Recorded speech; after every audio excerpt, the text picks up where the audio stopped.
तो फ्रेंड्स आप लोग कैसे हैं? उम्मीद करता हूँ आप लोग अच्छे होंगे, आपकी पढ़ाई भी अच्छी चल रही होगी क्योंकि इस समय मौसम जो है बहुत अच्छा है, ना तो ज़्यादा ठंडी ना तो गर्मी है। पढ़ाई का समय है और आप सभी जो यूजीसी नेट जेआरएफ दिसंबर का जिसको देना है वो लोग अच्छे से पढ़ाई में लग जाइए। आपके पास समय बहुत कम है। प्रैक्टिस सेट वगैरह बराबर सॉल्व करते रहिए और पढ़ाई के साथ साथ जो है पढ़ाई भी करते रहिए। और जो आप सब पीजीटी के स्टूडेंट हैं उनका भी देखिए डेट वगैरह का संभावना दिखा ही रहा है कि एग्ज़ाम होगा। अब कब होता है ये तो अभी कोई कह नहीं सकता क्योंकि कोई सुनिश्चित और निश्चित डेट लोक सेवा मतलब शिक्षा सेवा चयन आयोग के द्वारा जारी नहीं किया गया है। ठीक है, लेकिन आप लोगों को तो परीक्षा देनी है तो तैयारी करनी है, तो आप लोग पढ़ाई में पीछे क्यों रहें। इसलिए आप लोगों की तैयारी इतनी अच्छी होनी चाहिए कि एग्ज़ाम का डेट आते ही आपको लगे अरे हमारी तैयारी तो बहुत अच्छी है, अब हमारी एक जो है नौकरी फिक्स है, इसमें हमको एक सीट ले ही लेना है। इतनी अच्छी तैयारी आप सब करके रखिए अपना जो है। तो फ्रेंड्स आप सब मुझे पहचान गए होंगे, मैं पुजारी यार आप सभी का अपने यूट्यूब चैनल में स्वागत करता हूं और मैं आप सभी के लिए सोशियोलॉजी सब्जेक्ट अर्थात समाज शास्त्र विषय लेकर आता हूं, जो आप में UGC NET JRF PGT GIC GDT जो है असिस्टेंट प्रोफेसर आप किसी भी स्टेट से हो, दिल्ली से हो, हरियाणा से हो, मध्य प्रदेश से हो, उत्तर प्रदेश से हो, बिहार से हो और किसी भी ऐसे स्टेट से हो, अगर आप समाजशास्त्र विषय यानी कि सोशियोलॉजी सब्जेक्ट से तैयारी कर रहे हैं तो ये प्रश्नोत्तरों की श्रृंखला जो है आप सभी के लिए इम्पॉर्टेंट है। तो आप लोग इस क्लास को मिस ना कीजिए, ज़रूर देखा कीजिए क्योंकि परीक्षा में आप सभी का ये क्लास काफ़ी सहयोगी साबित होगा। और आइए देखते हैं, आपका ज़्यादा समय ना लेते हुए प्रश्नोत्तर नंबर 1 क्या है आप सभी के लिए। और आप लोग कापी और पेन लेके बैठ जाइए, इंपॉर्टेंट चीज़ें नोट्स करते जाइए और इससे क्या है छोटा सा नोट्स बन जाएगा, आपका एग्ज़ाम के समय रिवीजन करने में आसानी होगी। और क्लास का जो है इस क्लास को शेयर कर दीजिए, लाइक कर दीजिए और क्लास के अंत में अपनी कमेंट करके प्रतिक्रिया ज़रूर दिया कीजिए। आप सब जो है समाजशास्त्र विषय के हैं, आप लोग जान ही रहेंगे। ये क्लास मैं आप सभी के लिए बराबर लेकर आ रहा हूँ, कोशिश करता हूँ कि ताकि आप लोगों की तैयारी अच्छी से हो जाए। ये देखिए समाजशास्त्र विषय है, आप लोग ध्यान दीजिए। सोशियोलॉजी के जो भी छात्र हैं ये सभी प्रतियोगी जो है परीक्षाओं हेतु महत्वपूर्ण प्रश्नोत्तर हैं, चाहे आप समाजशास्त्र से किसी भी एग्जाम की तैयारी कर रहे हो, किसी भी परीक्षा की तैयारी कर रहे हो। तो आज देखते हैं प्रश्न नंबर 1 क्या कह रहा है आपका। आप लोग कापी और पेन लेके बैठ जाइए और नोट करते चलिए, ठीक है। तो प्रश्न नंबर 1 आपका क्या कह रहा है, ध्यान दीजिएगा। ये प्रश्नोत्तर नंबर 1 आपका ये कह रहा है वैश्वीकरण पर विचार करते हुए निम्न में से किसने नेटवर्क सोसाइटी का महत्व दिया है। किसका, ये नेटवर्क सोसाइटी का महत्व दिया है। वैश्वीकरण के विचार करते हुए वैश्वीकरण के जो है बात कर रहा है ये, और नेटवर्क सोसाइटी को महत्व दिया है किसने। तो आपका ऑप्शन ए कह रहा है मैनुअल कैस्टेल्स हैं, और ऑप्शन बी कह रहा है जिगमंड बोमैन है, ऑप्शन सी कह रहा है जुर्गेन हैबरमास हैं, ऑप्शन डी कह रहा है उलरिच ब्रेग है। ठीक है, तो इसमें से कौन सा ऑप्शन सही है आप लोग बताइएगा प्रश्नोत्तर नंबर 1 का। तो आपका ऑप्शन ए सही आंसर ये हो जाएगा मैनुअल कैसेट। ठीक है, इन्हीं की जो है ये आपका नेटवर्क सोसाइटी के महत्व के बारे में मैनुअल कैसेट महोदय ही आपको बताते हैं, क्योंकि मैनुअल कैसेट की जो एक पुस्तक है आप लोग इसको नोट कर लीजिएगा। इसलिए मैं कहता हूँ कापी और पेन लेके बैठा कीजिए, जो कि एग्ज़ाम में जो इम्पोर्टेंट चीज़ें हैं उसको नोट कर लीजिए कीजिए, क्योंकि जो ये जैसे आप राइटर हैं, थिंकर हैं, बुक्स है, ये सब पीजीटी वगैरह में बहुत पूछा जाता है। और आपका यूजीसी नेट जेआरएफ देते हैं तो इसमें मिलान के रूप में आता है, कई राइटर और कई बुक्स का आपका मिलान करने के लिए आता है। इसलिए मैं आपको यही कहता हूँ कि आप लोग कापी पेन लेके बैठिए और नोट्स करते जाइए, ठीक है, और रिवीजन करते जाइए। इस क्लास को एक बार ना समझ में आए तो बार बार देखा कीजिए। आइए देखिए मैनुअल कैसेट महोदय की जो पुस्तक है आप लोग नोट कर लीजिए, पुस्तक का नाम दी राइज ऑफ नेटवर्क सोसाइटी। इस पुस्तक मैंने वैश्वीकरण पर विचार जो है किया और नेटवर्क सोसाइटी के महत्व के बारे में बहुत विस्तार पूर्वक से बता रखा है। बुक्स का नाम है आपका the rise of network society. उम्मीद करता हूँ आप नोट कर लिए होंगे इस बुक को। अगला प्रश्न देखते हैं क्या आपका। आइए, ये प्रश्न आपका क्या कह रहा है, प्रश्न नंबर 2। ये 2 नंबर का, जिस प्रकार कार्य और उत्पादन ने सामाजिक संस्कृति क्या है, जिस प्रकार कार्य और उत्पादन ने सामाजिक संस्कृति है, ये धुरी और बेस्ट परक पहचान का स्रोत दोनों रूप में उपभोग को स्थान दिया है, वह उत्तर आधुनिकता का केंद्र तत्व है। निम्न में से कौन वैश्वीकरण पर विचार करते हुए इस विचार का समर्थन करता है? आप एक बार प्रश्न ध्यान से दीजिए प्रश्न पर, ताकि प्रश्न आप जब अच्छे से समझ लेते हैं ना, उसके बाद आपको जो है आंसर अपने आप दिखने लगता है। अगर आप पढ़ाई थोड़ी बहुत भी किए हैं तो, और ज़्यादा नहीं, अगर आप प्रश्न को ध्यान से पढ़ा कीजिए। प्रश्न कभी हड़बड़ी में, कभी जल्दबाजी में ना सॉल्व किया कीजिए, ना पढ़ा कीजिए, इत्मीनान से सॉल्व किया कीजिए, ताकि अगर आप यहाँ पेपर अच्छे से किए हैं, जो एग्ज़ाम हॉल में जाएंगे, परीक्षा भवन में जाएंगे, आप हड़बड़ाहट में ना रहिए, इत्मीनान से जो है आप सारी प्रक्रिया पूरी कीजिए। ठीक है, वहाँ जो साइन वगैरह कराया जाता है, आपका अटेंडेंस वगैरह सब इत्मीनान से, कूल माइंड से। तो उसमें क्या है ना, जब आप हड़बड़ी में रहते तो ना चाहते हुए भी गलतियाँ हो जाती हैं। जब कूल माइंड से रहते हैं ना, तो एकदम जो है जो चीज़ें नहीं आती हैं ना, उस पर भी विचार कर लेते हैं, वो भी आपका जो है सही ही हो जाता है। ठीक है, तो आइए देखते हैं प्रश्न नंबर 2 क्या कह रहा है, जिस प्रकार कार्य और उत्पादन ने सामाजिक संस्कृति की धुरी और व्यष्टिपरक पहचान का स्रोत दोनों रूप में उपभोग को स्थान दिया है, वह उत्तर आधुनिकता का केंद्र तत्व है। निम्न में से वैश्वीकरण पर विचार करते हुए इस विचार का समर्थन कौन करता है, ये कह रहा। तो आपका ऑप्शन ए है एंथोनी गिडेंस महोदय, ध्यान दीजिएगा आप लोग। ऑप्शन बी जुर्गेन हैबरमास महोदय हैं। ऑप्शन सी जिगमंड बोमेन महोदय हैं। ऑप्शन डी है मैनुअल कैसेल्ट महोदय हैं। तो इसका आंसर प्रश्न नंबर 2 का क्या हो जाएगा, आप सब बताइएगा। तो इसका आंसर आपका ऑप्शन सी हो जाएगा। आप लोग ध्यान दीजिए, ऑप्शन सी क्या है, जिगमंड ये बोमेन महोदय, ये इन्हीं का, ये क्या हो गया हो, अच्छा टच कर गया था, सॉरी फ्रेंड।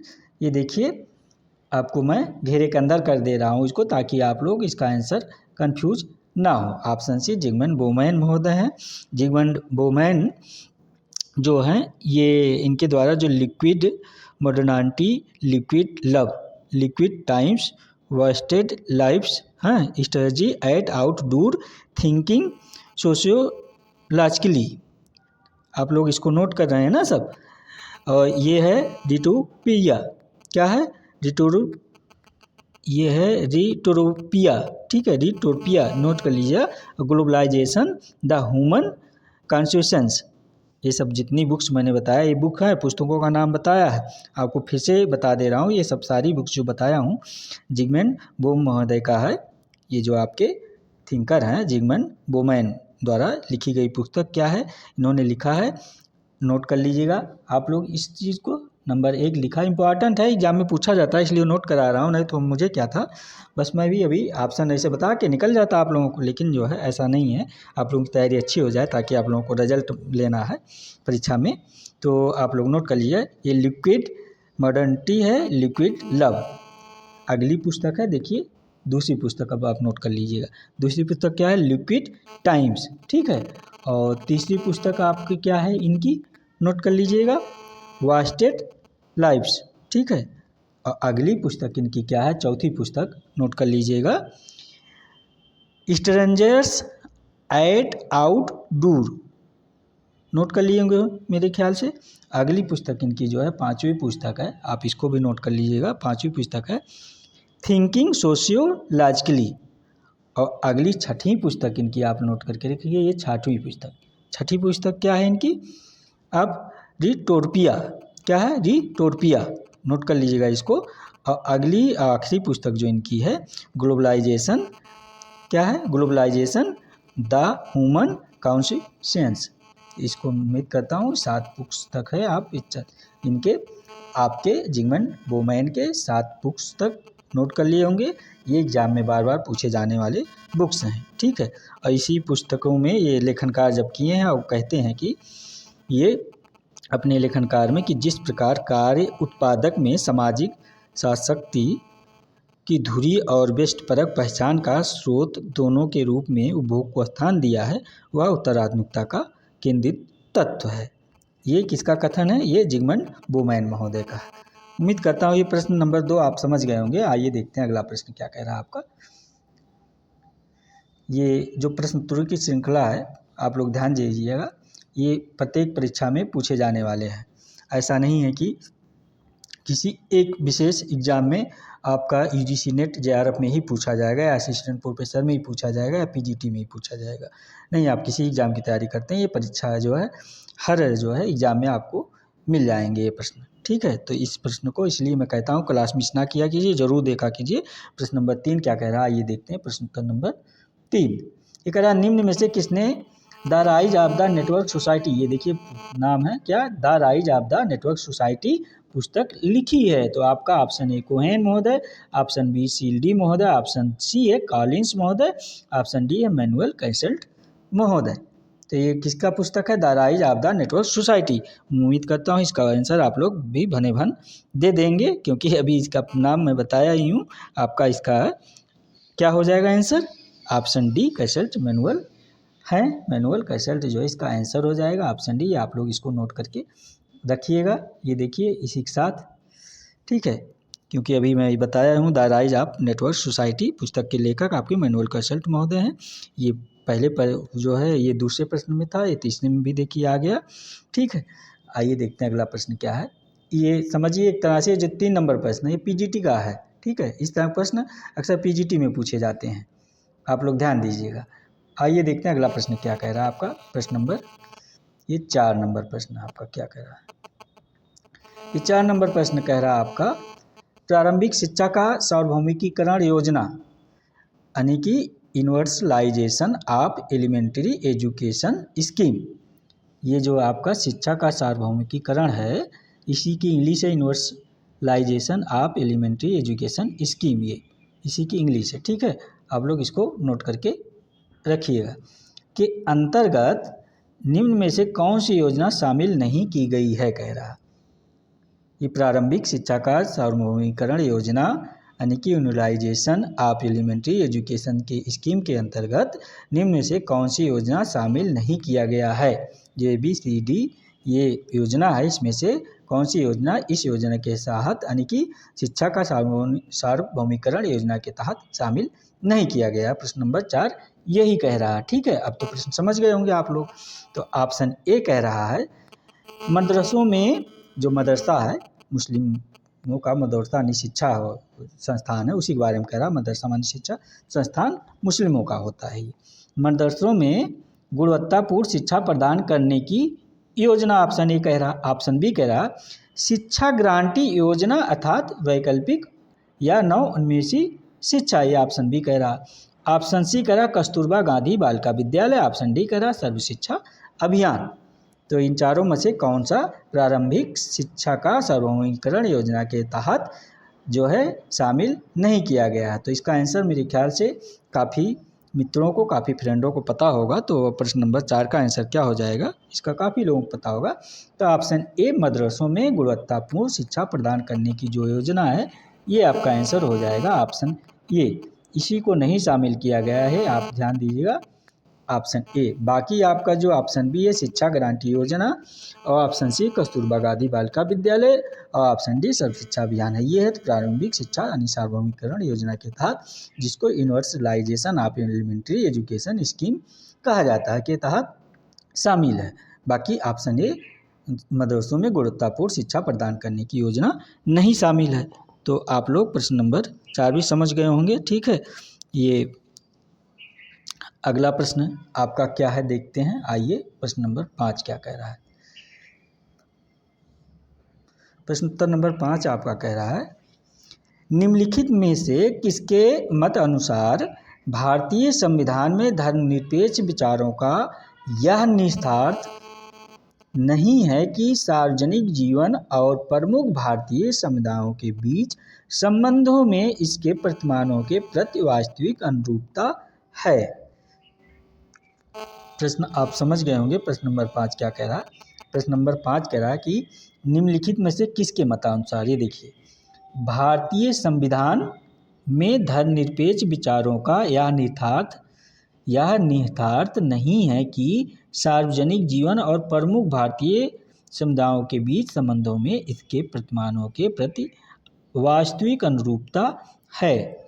तो ऑप्शन ए कह रहा है श्यामा चरण दुबे महोदय।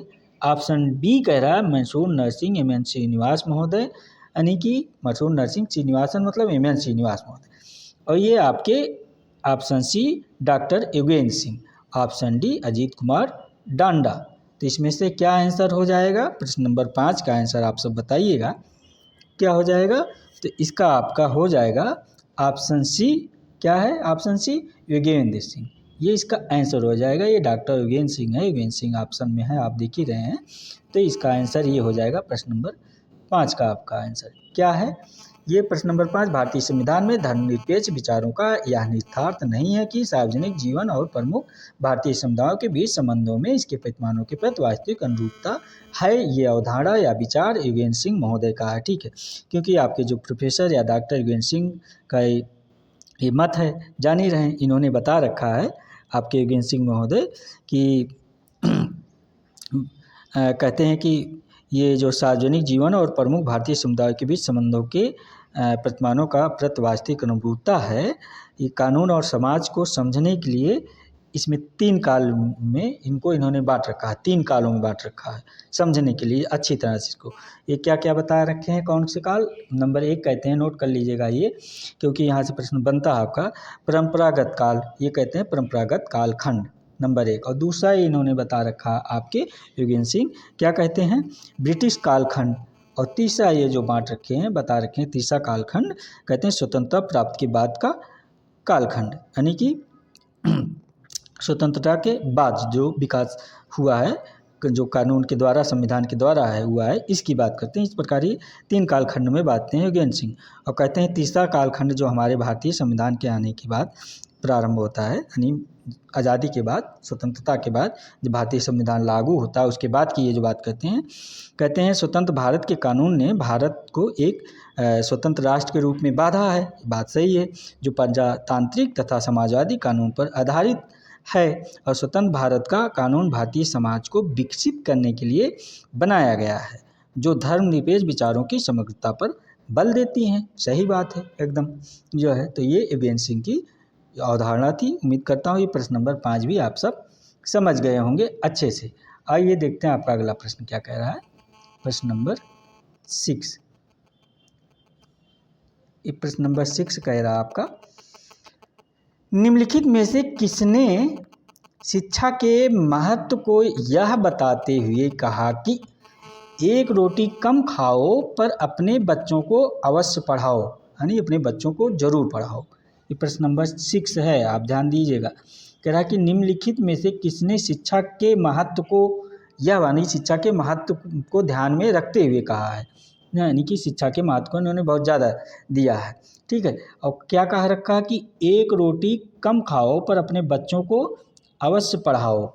तो आपका ऑप्शन ए है BR अम्बेडकर, ऑप्शन बी है ज्योतिबा फूले, ऑप्शन सी है संत गाडगे, ऑप्शन डी है EV रामासामी महोदय।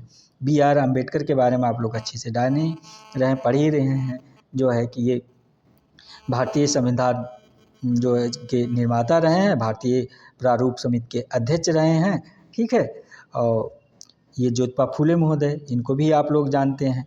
ठीक है, अच्छे से इन्होंने पहला लड़कियों का स्कूल खोलने में इनका सहयोग और योगदान रहा है जो है इनके समय में, क्योंकि लड़कियों को उस समय शिक्षा का जो है पढ़ने का अधिकार ही नहीं रहा। ज्योतिबा फूले जो है काफ़ी संघर्ष किया है महिलाओं के और बच्चों को शिक्षा के अधिकार के लिए और जो है अस्पृश्य जातियों के उद्धार के लिए। आप जाना, और वही काम जो है BR अम्बेडकर जो हैं, डॉक्टर BR अम्बेडकर ये भी किए हैं जो है सेम। इन्होंने भी महिलाओं की शिक्षा को लेके जो है अपना हिंदू कोड बिल लेकर आए हैं जो है। हिंदू कोड बिल के लिए तो महिलाओं की शिक्षा के अधिकार के लिए डॉक्टर BR अम्बेडकर जो थे, इन्होंने उस समय कानून मंत्री थे, कानून मंत्री पद से इस्तीफा दे दिया। इनका ये कहना था अगर महिलाओं को शिक्षा का अधिकार यानी महिला कानून बिल नहीं पास किया जाता तो मुझे ऐसे पदों पे रहने का मेरा क्या मतलब रह जाएगा। तो इसलिए सरकार को मजबूरन जो है होकर महिला कानून बिल लाना पड़ा। और आज जो हमारी माताएं और बहनें हैं जो पढ़ लिख रही हैं, आज इन्हीं की देन है। किसकी? डॉक्टर BR अम्बेडकर की जो है। ठीक है, और option A BR Ambedkar, option B Jyotiba Phule, option C क्या संत गाडगे जो है, इनको संत गाडगे महाराज के नाम से जाना जाता है। ये जो है दक्षिण भारत के यानी कि हैं, महाराष्ट्र के हैं। ये क्या है, ये कह रहे हैं, ये एक रोटी कम खाओ पर अपने बच्चों को अवश्य पढ़ाओ। इन्हीं का है संत घाट के जो महाराज हैं, इनका नाम झुमुआ क्या करके है, मुझे थोड़ा सा कम याद आ रहा, झुबिया गाड़के कुछ करके है। तो गाड़के का अर्थ आप लोग जान ही रहे हैं क्या होगा। ये जो गाड़के का अर्थ होता है, गाड़के का मतलब होता है कच्चा बर्तन, मतलब मिट्टी का बर्तन। आप देखे होंगे इनका फोटो वगैरह सीनरी, तो उसमें ये हमेशा मिट्टी का बर्तन गले में टांगे रहते हैं, ठीक है। और आपके ये ऑप्शन डी हो गया, ईवी रामासामी नायकर, यानी कि पेरियार, इनको पेरियार के नाम से भी जाना जाता है, ईवी रामासामी नायकर महोदय को, ये इनको पेरियार के नाम से भी जाना जाता है।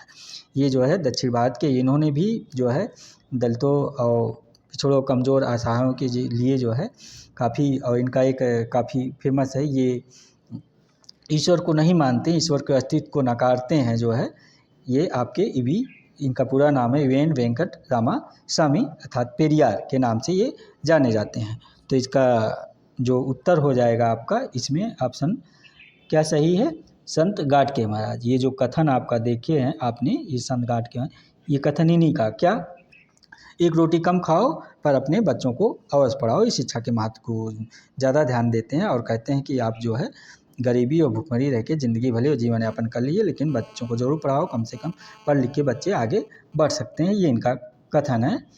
आइए देखते हैं अगला प्रश्न आपका क्या है। प्रश्न नंबर 7 नंबर क्या कह रहा है, ये ध्यान दीजिए। प्रश्न उत्तर नंबर 7, ये कह रहा है सत्य शोधक समाज। ये क्या है, सत्य शोधक, ये सत्य शोधक समाज की स्थापना 19वीं शताब्दी के अंत में पुणे में किसने किया। ये पुणे में किसने किया, पुणे कहाँ है, महाराष्ट्र में, आप लोग ध्यान दीजिएगा, ठीक है। तो आपका ऑप्शन ए कह रहा है ज्योतिबा फूले, ऑप्शन बी कह रहा है BR अम्बेडकर, ऑप्शन सी कह रहा है संत तुकाराम, ऑप्शन डी कह रहा है पेरियार ईवी रामासामी नायकर। तो इसका आंसर क्या हो जाएगा, प्रश्न नंबर 7 का आप लोग बताइएगा, प्रश्न उत्तर नंबर 7 का आंसर। क्योंकि आप लोग अगर पढ़ाई कर रहे हैं तो ये सब प्रश्न ऐसे हैं, यानी कि इजी प्रश्न में इनकी गिनती होती है। एग्ज़ाम में अगर परीक्षा में आता है ये सब प्रश्न, गलती तो होना ही नहीं चाहिए। अगर ये प्रश्न गलत कर दिए आप, तो आप ये मान के चलिए कि परीक्षा से बाहर ही हो गए, समझ गए। क्योंकि सरल प्रश्नों को तो गलत करना ही नहीं है। बाकी लड़ाई परीक्षाओं में कठिन प्रश्नों को लेकर होता, क्योंकि सरल प्रश्न तो हर एक जो है छात्र, जो प्रतियोगी छात्र है, सही करता है, और मेन चीज़ जो कठिन प्रश्न होता है उसी की लड़ाई होती है, ठीक है। तो ऐसे इजी प्रश्नों का तो आप लोग गलत करेंगे ही नहीं। तो मुझे उम्मीद है कि इसका आंसर आप सभी प्रतियोगी छात्र छात्राओं को पता होगा। तो ये देखिए ऑप्शन ए ज्योतिबा फूले महोदय हैं, इसका आंसर सत्यशोधक समाज की स्थापना जो आपके ज्योतिबा फूले महोदय ने किया है। ये 19वीं शताब्दी के अंत में इन्होंने कर रखा है सत्यशोधक समाज की स्थापना। आप लोग ध्यान दीजिए, इसका जो है इन्होंने 24 सितंबर सन 1873, कब, 24 सितंबर, ठीक है, आप लोग नोट कर लीजिएगा, ये पूछता है 24 सितंबर सन 1800 क्या है 1873 में जो है इन्होंने इसकी स्थापना कर रखा है। सत्यशोधक समाज की स्थापना 19वीं शताब्दी के अंत में पुणे में आपके ज्योतिबा फूले ने स्थापना किया था, और सत्यशोधक समाज की स्थापना समाज के उद्धार के लिए इन्होंने मुख्यतः कर रखा था। और आइए देखते हैं आपका अगला प्रश्न क्या है। आज ये प्रश्न 7 ही प्रश्न का था फ्रेंड्स, आप लोगों के लिए आज ये 7 ही प्रश्न थे। जो है उम्मीद करता हूँ कि 7 प्रश्न अगर आप एग्ज़ाम में आ जाएगा तो करके आएंगे सही, यहाँ से गलत नहीं होगा। तो आज जो है काफ़ी कम प्रश्न थे, किसी कारणवश जो है अगली जो क्लास आएगी उसमें काफ़ी विस्तार से आपको काफ़ी प्रश्न रहेगा, इम्पॉर्टेंट प्रश्नों की श्रृंखला रहेगी। तो उम्मीद करता हूँ ये क्लास आप सभी को ज़रूर पसंद आएगी, और क्लास के अंत में आप लोग अपनी प्रतिक्रिया ज़रूर दिया कीजिए कि आप सभी को ये जो प्रश्नोत्तरों की श्रृंखला होती है, जो मैं आप सभी के लिए क्लास लेकर आता हूँ, ये क्लास कैसी जो है लगती है, इसमें क्या कुछ सुधार किया जाने लायक है, या कि आप लोगों को किसी थिंकर या राइटर पे चाहिए जो है क्लास, कि इसी तरह प्रश्नोत्तरों की श्रृंखला जो मैं लेकर आता हूँ यही चाहिए, हैं। और आप लोगों को इसमें अगर कुछ ना समझ में आता हो तो कमेंट करके ज़रूर जो है क्लास के अंत में बताया कीजिए, ताकि मैं भी तो जान सकूं कि आप लोगों की किस प्रकार का क्लास चाहते हैं। तो आप लोगों का बहुत बहुत धन्यवाद। Thank you very much friends. अगली क्लास में फिर मुलाकात होती है। Thank you very